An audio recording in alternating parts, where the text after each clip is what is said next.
Hello, everyone. I know a lot of you are busy getting ready for your celebrations tomorrow, your Easter egg hunts, and whatever celebrations you're planning on tomorrow. Maybe you're doing a Passover meal, which would be awesome. I know that we did one last year with our daughter and son-in-law and grandkids, and that was a lot of fun. Anyway, I wanted to pop on here and talk about, a lot of you know that I am blessed to be a part of an upcoming book that there's 14 of us, 14 co-authors that are working on it, and we're looking at launching on Mother's Day, which isn't too far away. Have you um, pre-ordered your copy yet? Anyway, this is Resurrection Weekend, the time when Jesus did the hardest thing he ever had to do, and he died on the cross for us, and then descended into the depths of hell to defeat death for us. And then he didn't stay there, did he? He was resurrected. And a lot of times we think of that just as only his experience. But I'm learning that it could be more than that. And it's very powerful when you look beyond what you can see in front of your face.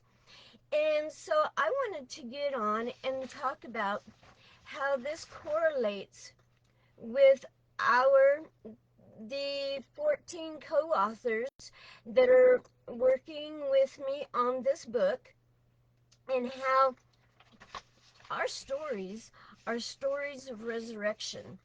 I've talked about how Lazarus was resurrected by Jesus, and at that time of Lazarus's life, they wrapped him tightly in grave clothes. They didn't bury him in their Sunday best or whatever.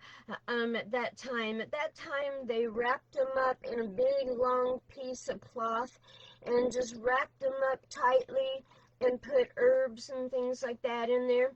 Anyway, with spices and things to help the body smell better as it decayed.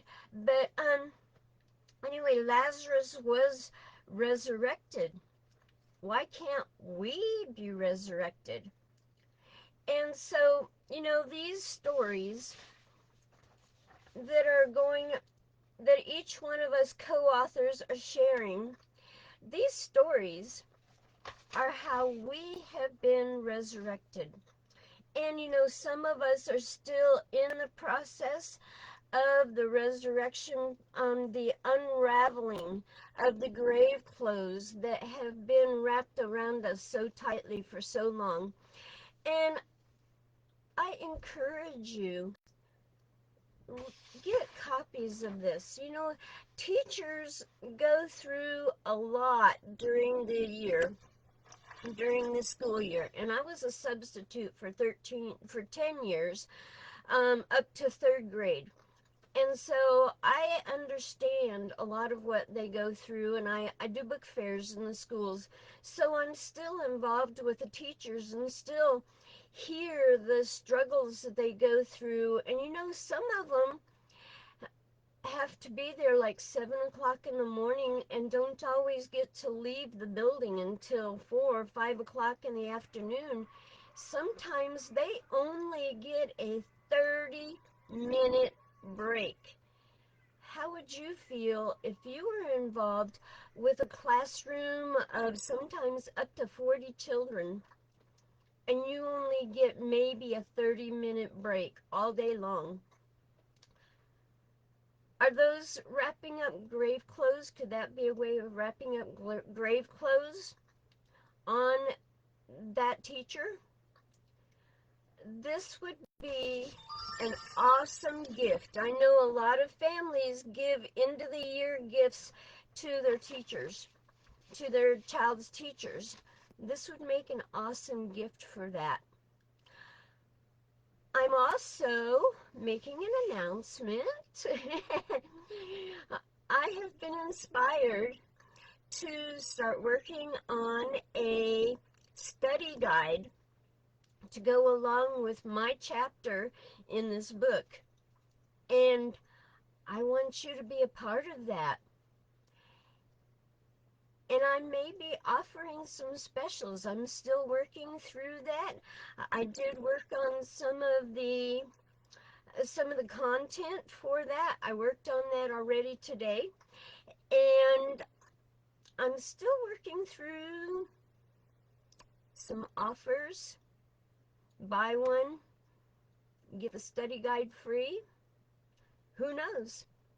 Be looking for that announcement. And I hope you'll help to spread the word. And, just think about everyone that's on your gift giving list, even if it's just because gift giving. Think about it. Thank you for watching, and I hope that you have a blessed Passover weekend. And don't forget to remember the true reason for the season. It's not about the bunnies and the Easter egg hunts. Remember the true reason. Have a blessed day. Bye.